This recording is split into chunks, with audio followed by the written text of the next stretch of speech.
அவ்வளோதான் வந்து உட்காந்து கம்ப்யூட்டர் கிட்ட 1 மணி நேரம் பேசுறாங்க ஃப்ரெண்ட்லியா. அவரும் வந்து சரி ஓகே நீ இப்படி பார்த்துக்க, அப்படி பார்த்துக்க. நீயே வந்து ஆதிரி வந்து நீயே நோட் பண்ணிக்க, நீயே பண்ணிக்க அப்படிங்கிற மாரி அவரு ஒரு இதுவ சொல்லிட்டு வெளியில வரும்போது, அந்த இடத்துல வினோத் ஒரு வார்த்தை சொல்றாரு. இப்ப அவ உன்கிட்ட சமாதானமா பேசிட்டா, நீ அவள தயவு செஞ்சு நம்பாத. அவ வந்து ஆதிரை சொல்றத கேட்டுன்னு திருப்பியும் பேசுவா. அப்படிங்கிற மாரி அவரு ஒரு விஷயத்த அங்க வந்து எடுத்து வைக்கிறாரு. அப்போ அங்க இருக்கவங்களுக்கே அரோராவ பத்தி தெரியுது.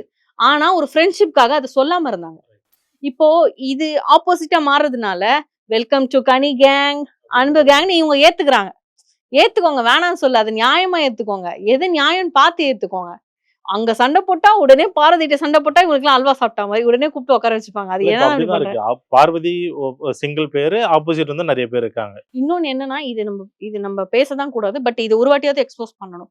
மொட்டை கடிதாசி எழுதும்போது, அந்த இடத்துல ஒருத்தவங்களுடைய அ முடியில இருக்கிற ஒரு விஷயத்த பத்தி நீ எப்படி எழுதுவ? ஒரு ஒரு லைய பத்தி எப்படி எழுதுவ? லைஸ் பத்தி எப்படி எழுதுவ நீ? அதெல்லாம் எழுதி, அது அது எவ்ளோ பெரிய ஒரு டேமேஜ் பெர்சனல் இமேஜ் எவ்ளோ டேமேஜ் ஆகுது மக்கள் எதிர்க்க அத படிக்கும்போது. அந்த இடத்துல ஒரு 100 பேர் தான் இருக்காங்க. பட் நம்மள எபிசோட் அது கட் ஆயிடுச்சு. இப்ப லைவ்ல திருப்பி திருப்பி அத பத்தி பேசிட்டு இருக்காங்க. அப்ப பேசும்போது கானா வினோத் அதான் கேட்கிறாரு. நீ அந்த மாரி எழுதியிருக்கியா? அது எவ்ளோ பெரிய தப்பு? நீ உண்மையாவே அவ மேல அக்கறை வச்சிருந்தன்னா, நீ அவ கிட்ட போய் சொல்லணும். இந்த மாரி பண்ணு. நான் கானா வினோத் கிட்ட சொன்னேன். ஷாம்பு கூட குடுக்குறேன் யூஸ் பண்ண. நீ டைரக்ட்டா எடுத்துட்டு போய் குடு. நீ அத கடிதத்துல எழுதின பாத்தியா? அதுதான் மிகப்பெரிய தப்பு. அதுதான் உன்னோட பெர்சனாலிட்டிய காட்டுது. அதுதான் நான் வந்து அவங்க ஃப்ரெண்டுக்கு கூட சொல்றேன். உங்க உங்க ஃப்ரெண்ட் இவ்ளோ சீப்பா இருக்காங்கன்றேன். எவ்வளோதான் பகையாவே இருந்தாலும், நீ அந்த இடத்துல போயிட்டு, இல்ல இந்த மாரி அப்படின்னு சொல்றது எப்படி இருக்கு? மொட்டை கடிதாசில கீழ்த்தனமா இப்படி எழுதுவியா? இப்ப நாங்க வந்து வேற வேற சப்ஸ்கிரைபர்ஸ பத்தி உன்னுடைய சப்ஸ்கிரிப்ஷன பத்தி எழுதி குடுக்கலாமா அப்போ? அப்ப குடுக்கலாம்ல அந்த இடத்துல நானு.